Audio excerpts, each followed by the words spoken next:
In the second chapter of the 1993 comics masterpiece, Understanding Comics, author Scott McCloud lays down a systematization of art styles using a triangular graph. The vertices of the triangle are labeled with reality, language, and the picture plane. There is an additional line through the triangle to separate visual art from icons. This system is the most famous and comprehensive attempt to systematize art styles into a single graphic system. My research suggests that little has even been attempted to systematize art styles opposed to this system, which is precisely my goal, to expand and revise the system proposed by Scott McCloud. But first we must understand the system as it is presented. Starting with the bottom axis of the triangle, from reality to language, elsewhere in the book described as realistic and iconic, this axis displays the range of difference between detailed, realistic art on the left, and simplistic, cartoony art on the right. There is a whole gradient lying between these two extremes, as Scott McCloud demonstrates using the example of a face. The most realistic face, exemplifying the far left bounds of the graph, is photographic, making it a high-resolution representation of the real world. Staying within the bounds of comic imagery, Scott McCloud draws a series of heads demonstrating the iconification process. McCloud starts with a highly detailed face with extensive hatching and defined facial features. This is one step more iconic than the photographic face, but retains a high degree of realism, placing it on the left side of the graph. As we progress through the faces, the shading begins to disappear, and the facial features begin to float in place rather than be highly integrated into the facial structure. Eventually, in the most iconic extreme, there is a simple circle with a line for a mouth and two dots for eyes, the most simple way of representing a face. It could be said that the face becomes more abstract. However, each image is distinctly representational in that they graphically depict a face, the idea of which is not abstract. This brings us to the top of the triangle, the picture plane. This is where truly abstract art goes.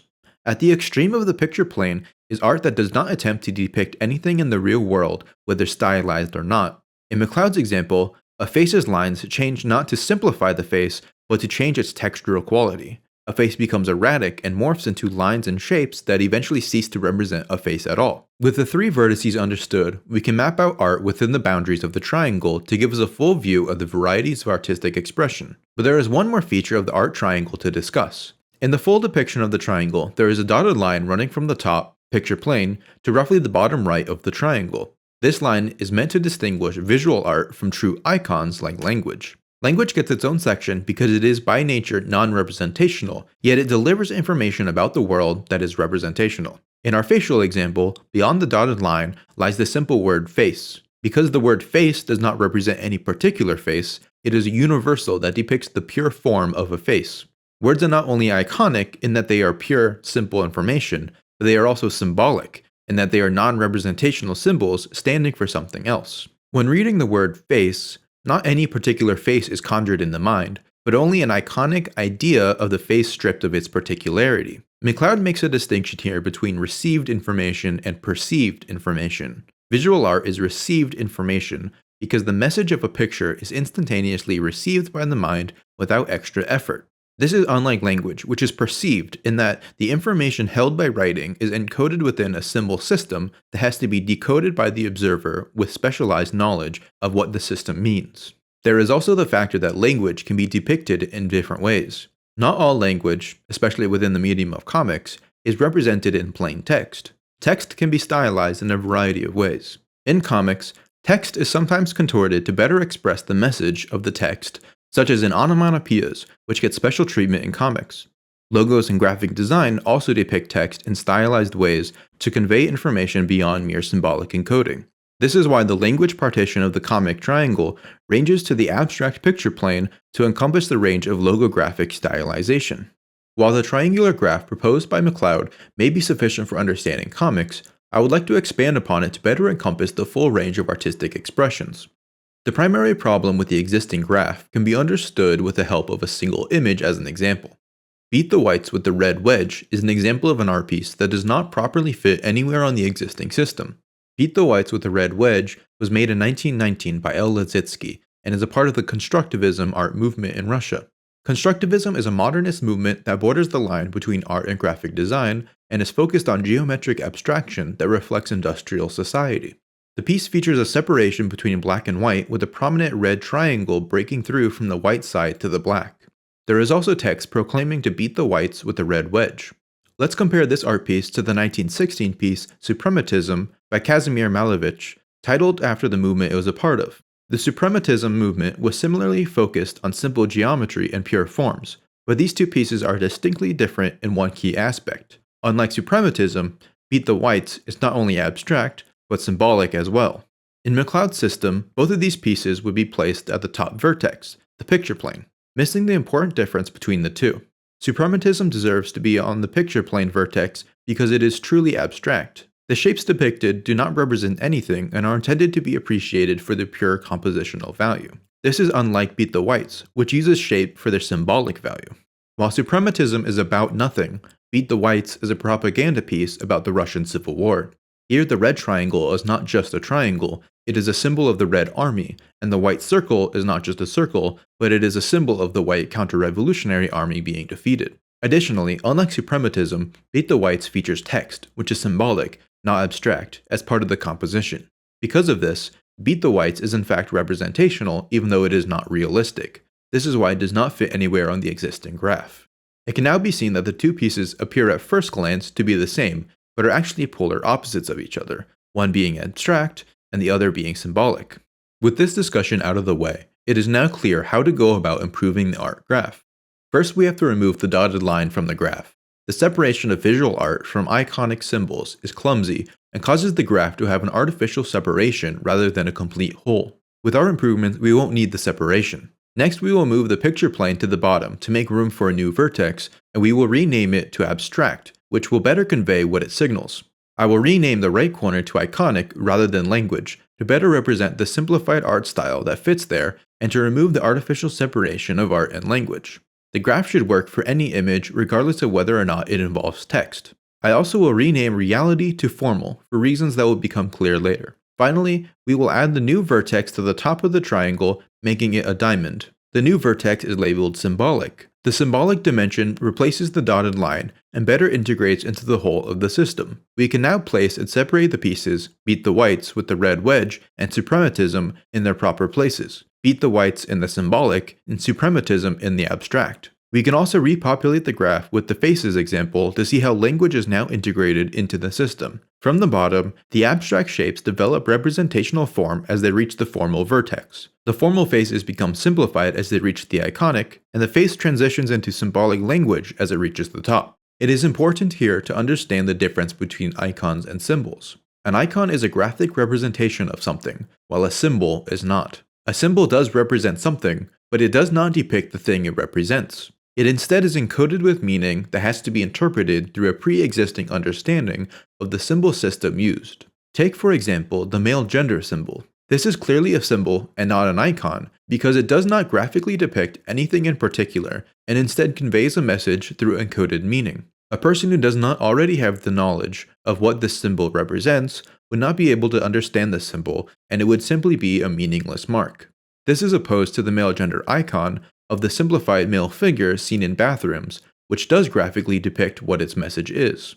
Not all marks can be neatly categorized as one or the other, which is why the graph is a gradient. For example, the heart mark is somewhere between an icon and a symbol because it does slightly resemble a heart, but is highly stylized beyond simple representation. A mark like this likely developed over time to become more abstract from its original representative meaning and took on symbolic rather than iconic characteristics as the encoded meaning became well known and the accurate depiction of a heart was no longer necessary for conveying the message. There are also symbols like the cross, which is both a symbol and an icon, and should be placed within both extremes. This mark is an icon because it does graphically resemble a physical cross that it represents, but is also a symbol in that it is loaded with a greater meaning in its association with the Christian religion. The mark representing Buddhism is a similar example.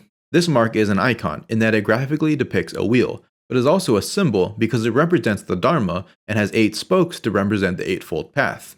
Borrowing the language of Semiology, we can see that the top half of the diamond belongs to the signifier and the bottom half belongs to the signified. The signified means that which is transformed into a sign, the actual objects of reality that get processed into symbols. The signifier, on the other hand, means the symbolic sign or marks that encode the meaning of that which is signified. Using the language of McCloud, perception moves upward along the graph and reception moves downward. With the symbolic dimension added, we can also understand how language fits into the graph. McCloud's treatment of language is limited to English, which does not encompass the full range of language. Alphabetic languages like English should be placed at the top of the symbolic realm. This is because letters like A, B, and C do not depict anything and are purely a stand-in for phonetic sounds. The letter A does not look like anything in particular, and the meaning of the sound ah is only accessible through existing mental encoded meaning projected onto the symbol. This is opposed to pictographic language, which is placed closer to the iconic vertex. A pictograph not only encodes meaning, but also depicts that meaning visually. The Chinese character for person, for example, is a graphic depiction of a spine and two legs, which bears resemblance to the real thing in simplified form. In this way, pictograms are closer to being iconic than symbolic. Few Chinese characters can accurately be described as pictograms though, and most are better characterized as ideograms, which lie in between alphabetic and pictographic language. The Chinese character for prisoner is the character for person placed inside a box. This represents the idea of a prisoner ideographically while moving away from the straight pictographic iconification. Horizontally across the graph, there is room for how language symbols can be stylized. Graphic design, in particular logos, often use this space as language is altered to better associate with meaning. We can draw the word fur with fur on it to move the symbol towards the formal while maintaining its symbolic dimension. An emergent feature of this art graph is an axiomatic distinction between content and form. Horizontal movement corresponds to change in the form of an art piece. As a piece moves from the formal to the iconic corner, its compositional value changes as solid forms change into simple lines. In contrast, the vertical dimension corresponds to the content of a piece as it changes in message from the abstract through to the symbolic. McCloud's version of the graph lacked room for the full breadth of contextual change in art because it lacked room for the expression of messages through symbolic content. Both of these axes, content and form, are necessary for a complete view of the varieties of visual artistic expression. This is why art styles cannot be reduced to a single dimension. If we attempt to reduce artistic expression to a single dimension, the necessary balance of both content and form, the fundamental building blocks of art, cannot be fully plotted. Doing so also reveals why the particular labels have been precisely chosen and why the language of art can be messy. The most common language used to describe art from non-critics is realistic and stylized. This language does correspond to the difference between the formal and the iconic, but is not an accurate description of the abstract and symbolic dimensions of visual art. Abstract art is not stylized if it does not attempt to represent something in the real world. An art piece like that of Jackson Pollock is not stylized because being stylized implies that there is an original form that is being altered to conform to a non-realistic style, but the content of a Pollock painting is not derived from any such object. Similarly, symbolic art, because its meaning is separate from its visual content, does not have a pre-stylized source that it is based on. There is also flaws in the language of complexity and simplicity. While this dichotomy loosely corresponds to the difference between iconic and formal art, art that is abstract or symbolic varies in its complexity or simplicity. Additionally, it should be noted that iconic art is not always simple. The distinction iconic refers to an art piece's relation to reality, and not simply its degree of complexity. The work of Takashi Murakami is clearly iconic, and yet is often highly detailed and complex. This is because what makes an art piece iconic is its form and not its content, which is where complexity lies. A similar case is to be had with the words order and chaos, which, similar to simple and complex, only loosely correspond to the difference between formal and iconic art. Highly abstract art can be chaotic like that of Jackson Pollock, or can be orderly like that of De Stijl works. Symbolic art is also not limited to either orderly or chaotic. For a more psychological perspective, we can consider terms like linearity and laterality of thought. Formal and iconic art share in a linearity of thought because both present reality as it appears to us in terms of narrative content. Both present the world in codified terms with distinct meaning that appeals to the linear mind that desires clear understanding. Abstract and symbolic art, in contrast, tend to be more lateral in thought, as they refuse to present the world in narrativized or easily understandable terms. It takes a more creative mind to appreciate non-representational art, which is why the non-art enthusiast looks at such a work and asks, what does it mean? This is not a hard rule though, because symbolic art can express complex interconnected associations of meaning to the lateral mind, or use codified symbolic visual language familiar to anyone within a culture. We can also look at art for its lexemic or non-lexemic value. Lexemic art being that which uses discrete units of meaning as encoded within language or communication more broadly. For this category, symbolic art is the most lexemic as it intentionally uses visual symbolic units that express encoded communicative meaning. Abstract art is distinctly non-lexemic because it abstains from presenting meaning altogether. Formal and iconic art share a spot in the middle because both present non-symbolic but narrativized content that presents representations of ideas and objects as recognizable lexemes. The purpose of this graph is to present art laterally, as in organized by artistic features rather than historically linear progression. However, if we attempt to plot the labels by time, from oldest to newest, there is a loose pattern that can be seen. Primitive art starts out as being iconic. Cave paintings are iconic representations of objects that are simple enough for a person without education or training in visual art to accomplish. Next, symbolic art emerges alongside religious systems, and iconic art is endowed with greater meaning. Then eventually formal studies of visual representation develop, and formal art is created using techniques like light values and perspective. Lastly, abstract art develops to break the rules established by formal art. This did not occur until the modernist movement in Western art history. These developments are only visible on the grand scale and should not be taken too seriously, as they don't account for the great range of artistic movements at the micro level. I want to pay special attention to the idea of representation in visual art. If we plot the labels from non-representational to representational, it is obvious that abstract art is the most non-representational of the art categories because it does not attempt to represent the world whether through materiality or ideas. Formal and iconic art are equally representational in that they represent objects to the senses, although formal art does so without stylization. The complexity is in symbolic art. Symbols do not physically resemble the meaning they hold, and in that regard are non-representational. However, the meaning encoded in symbols do in fact represent things in the world. It could be argued that while the heart symbol only slightly resembles an actual heart, because it is a symbol, it represents not a particular heart, but the universal heart. Because symbols express universality, they correspond to the Platonic ideal of the meaning they are embedded with. Because of this, through idealism, symbolic art is made to be representational. More representational than representational. More real than real. It is this line of thought I would like to explore further. Scott McCloud proposes a few alternatives to understanding the relationship of formal to iconic art, from which he gets the distinction realistic and iconic. Complex to simple, specific to universal, and objective to subjective. It is the categories of objective and subjective that are key to understanding why this graph works and is laid out in the way that it is, as well as the process by which a person phenomenologically acquires an understanding of an art piece.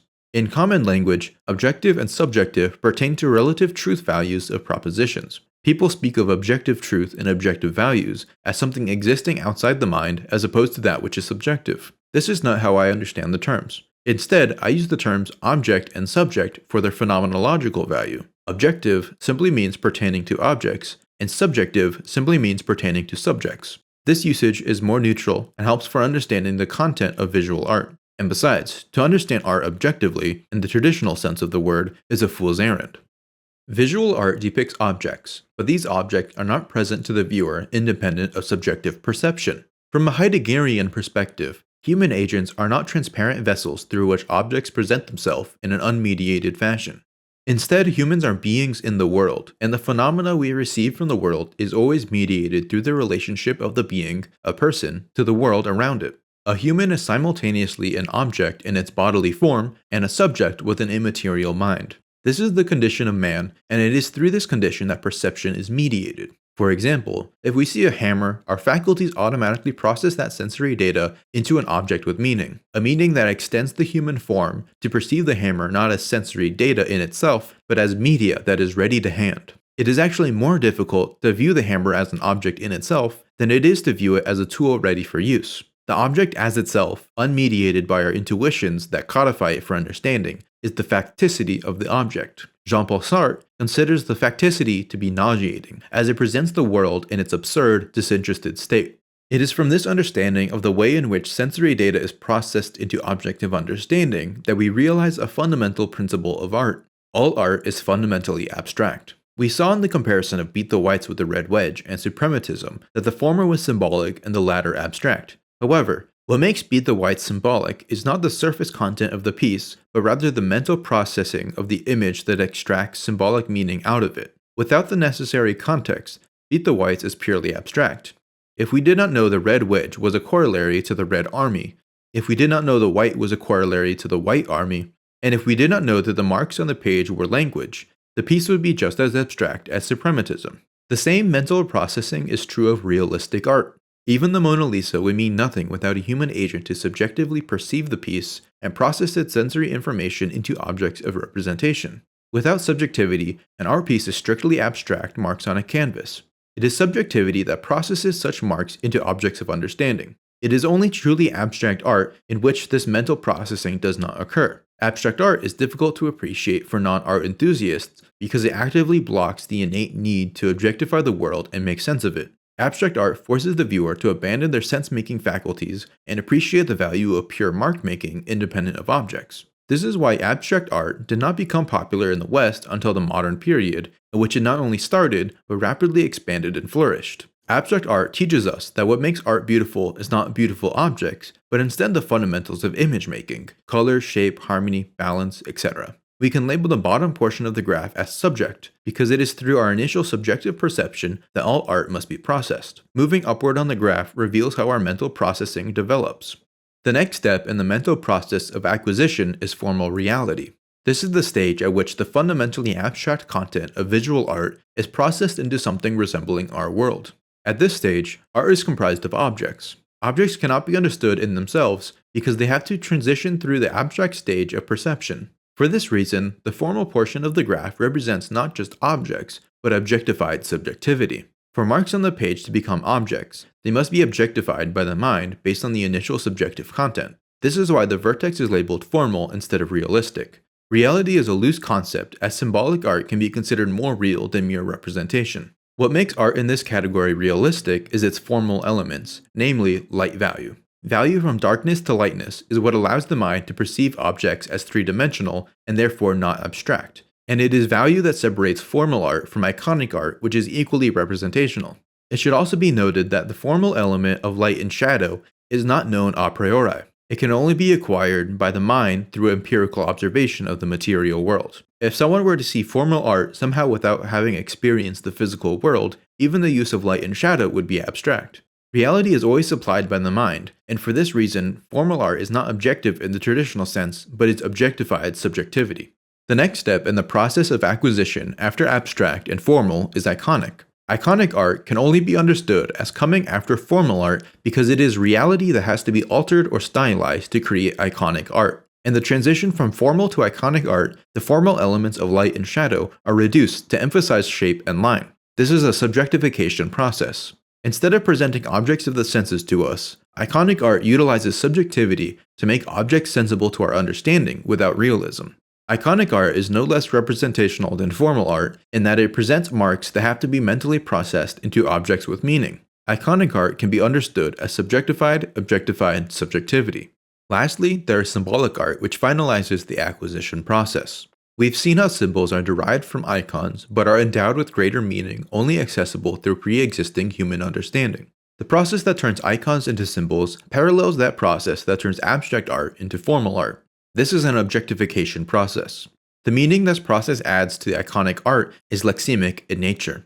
Lexemes, like words, are objects of the mind. They are discrete units of meaning associated with visual forms. Like formal art objectifies abstract art by processing its meaning, symbolic art takes subjective icons and processes those into lexical, objective content. Finalizing the acquisition process, the symbolic portion of the graph can be understood as objectified, subjectified, objectified subjectivity. Returning to our attempt to linearize the graph, we can see how the graph can be understood in linear terms through a staggered approach to subjects and objects. No linear axis can encapsulate the full range of art expressions, but this staggered approach can. Instead of using a single axis, we can understand art in terms of a phenomenological acquisition process that develops through stages of subjectivity and objectivity that morph abstract art content into the breadth of possible expressions. Art follows this process by proceeding through stages across the separation of subject and object in a staggered fashion. In summary, all art is fundamentally abstract, but can be understood through the process of acquisition that supplies meaning from the mind onto the canvas of a given art piece. Abstract art is made into formal art through representation, formal art is made into iconic art through simplification, and iconic art is made symbolic through symbolification. Art along the middle of the graph is representational in that it represents sensible objects to the viewer, and art above the middle reaches into the lexical library of mental associations to further representation into symbolic, ideal expressions. With all of the theory out of the way, we can finally plot pieces of art on the graph to see how the system as a whole works in practice. In the bottommost corner, we can see the work of Jackson Pollock representing the most abstract art. Pollock's abstract expressionism makes no attempt to represent anything in the world and is focused solely on the picture plane and the way loose marks interact on the canvas. At this extreme level of abstraction, there is not even discrete shapes like can be found in suprematist or de style works, which would provide a more concrete or slightly iconic viewing experience. Moving in the direction of formal art is the domain of Impressionism. In a Monet piece, we can start to see material forms emerge from the impressionistic mesh of textural content. Light and shadow are not distinct yet, which redirects attention to raw colors and their perceptual interactions.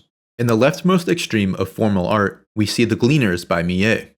Forms are no longer impressionistic, but concrete, and light and shadows are used to present sensible objects of perception. This piece is not only formal in its visual elements, but also in its narrative energy. As part of the realism movement, the piece uses our mental processing not only to present objects, but to arrange them in such a way as to construct meaning through implied narrativity. In the middle of the graph is the Mosaic of Alexander the Great. This work is a primitive attempt at realism, which makes it partially iconic. The way the composition is blocked horizontally like a stage, with the figures facing towards the viewer, adds to the iconic element of the work. Moving rightward, art is iconified until it reaches the extreme represented by the pop art of Keith Haring. Haring's work is hyper-iconic, with borderline stick figures dancing about in expressive poses. Moving upwards towards the symbolic realm, we enter the territory of graphic design. About halfway up is the Priester poster by Lucien Bernhard. This poster takes minimalism to its extreme, with a simple depiction of two matches under a logo. The matches are highly iconic, being comprised of a simple line and dot.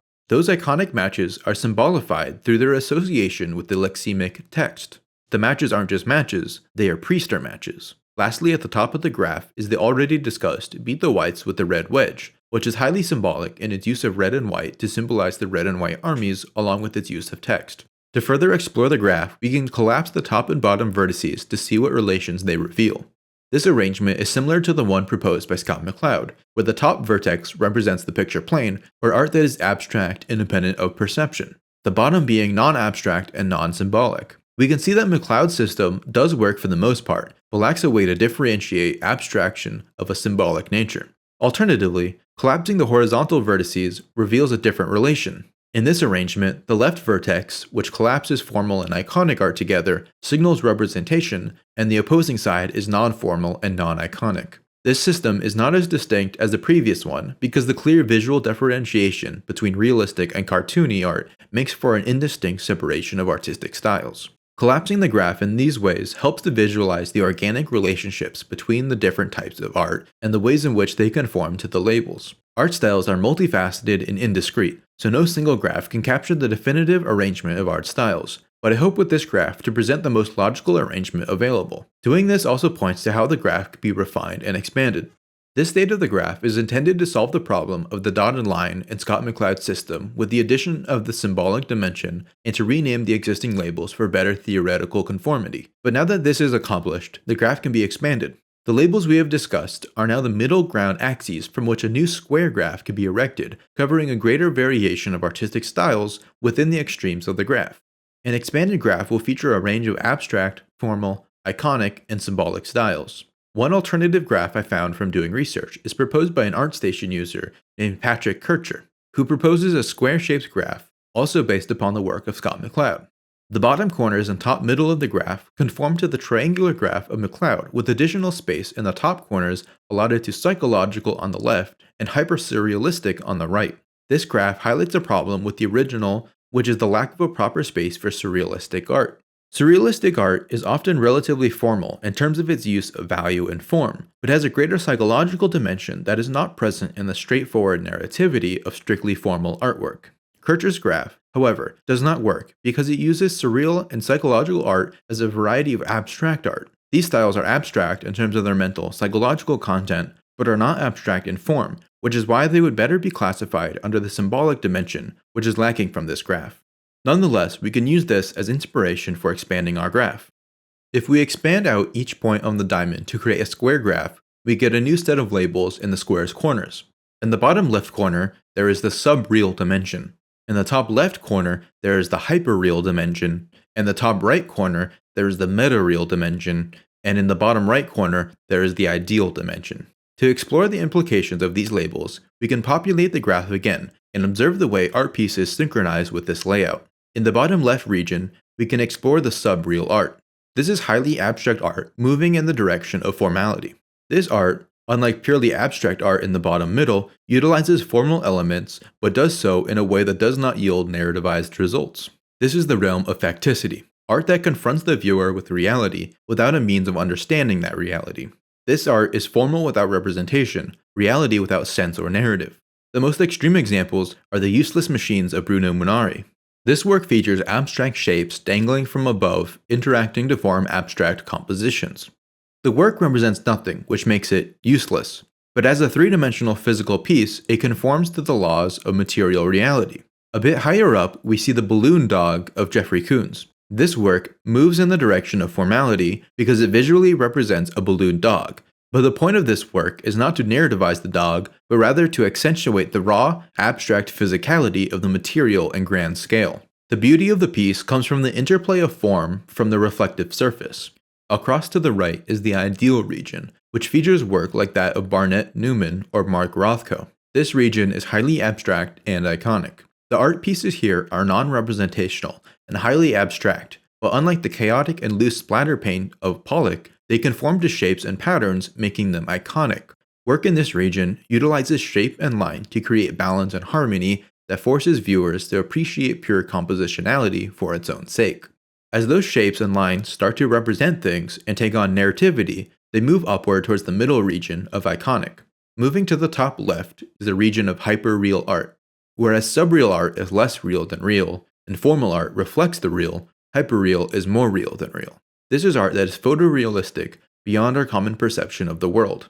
The Gumball Machines of Charles Bell are hyperreal still lifes that exaggerate their formal elements and lack narrative.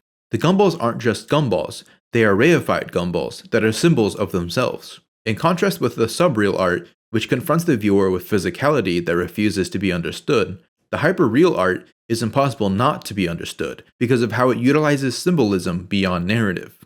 In the extreme of the hyperreal is where much corporate art belongs. This is art that, because of its commercial purpose, screams out for understanding and presents meaning that can't be interpreted any other way than intended.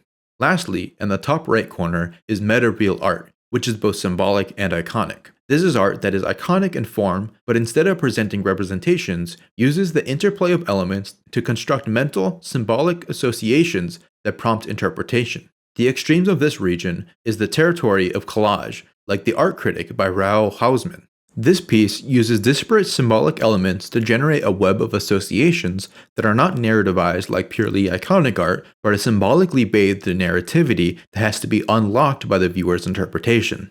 This area is also home to graphic design, which uses iconic elements and art principles to create lexical systems of meaning.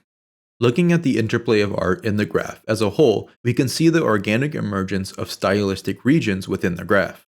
The bottom left triangle is dissociative, art that dissociates the viewer from reality. Inward from this is the region of impressionistic art, which abstracts reality to heighten the viewer's awareness of their own perception. On the bottom right is the region of negation, art that negates narrative and materiality to present the platonic forms of shape and line. Inward from this is the region of expressionism, art that stylizes iconic reality to heighten the subjective expression of emotions. The inverse of negation, in the top left, is sublimated art. This is the hyperreal art whose meaning is reified to a sublime state.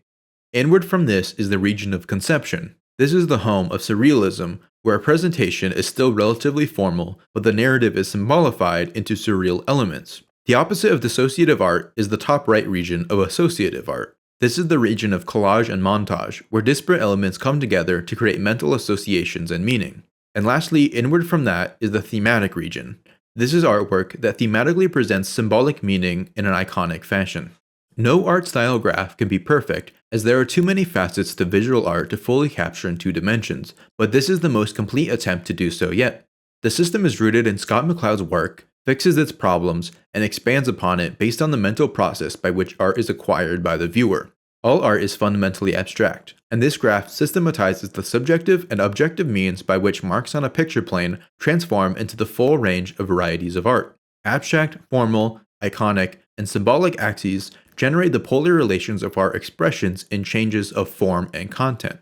Subreal, hyperreal, metareal, and ideal flesh out those relations by marking the breadth of expression within the acquisition process. As a whole, the graph covers all types of visual art in a clean and systematic fashion. If you have any suggestions for improvement or think pieces should have been placed differently, please discuss in the comments. This has been Ryan9. Thank you for watching.